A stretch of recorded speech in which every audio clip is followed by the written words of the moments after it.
This channel is proudly sponsored by the Red Room Publishing. Please check out the link to their store in the description and in the pinned comment. For exclusive tabletop RPG products you will find nowhere else. They have recently released the expanded Wretched RPG, so definitely check it out. Hi! Welcome to this part of my review featuring Blackwatch 2385 2nd edition. If you haven't seen the other parts of my review, featuring this sci-fi tabletop RPG, where you play as members of the infamous organization Blackwatch, please check out the playlist in the description below. This time we are going to talk about improving your character, damage and armor.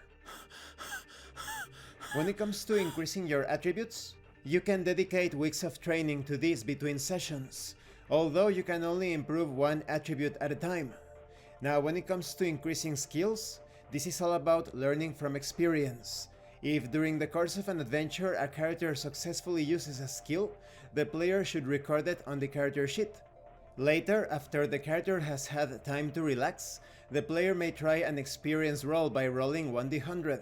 If the result is above the character's current value in that skill, the skill increases by 5%, and any roll above 100 minus willpower increases the skill nonetheless. So for example, maybe you have a willpower of 14, and 100 minus 14 equals 86, and let's say that you rolled 93, and that's above 86 of course, so you managed to raise your skill because of that.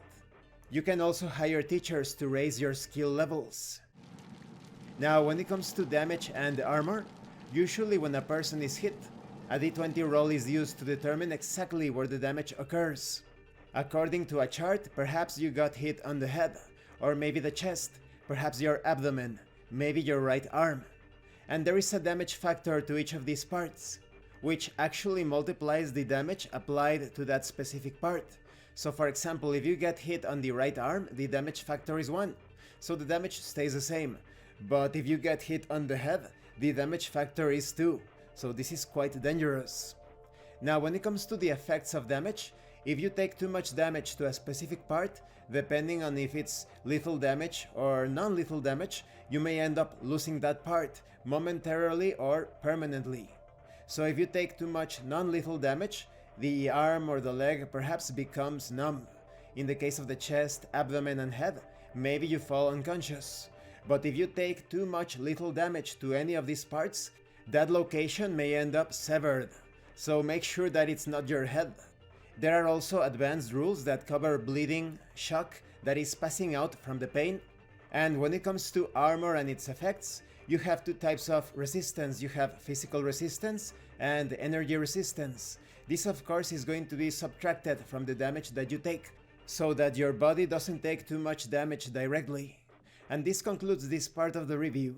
In the next part we are going to talk about combat. So when it comes to damage, this game can get quite gritty, so make sure you have the adequate protection.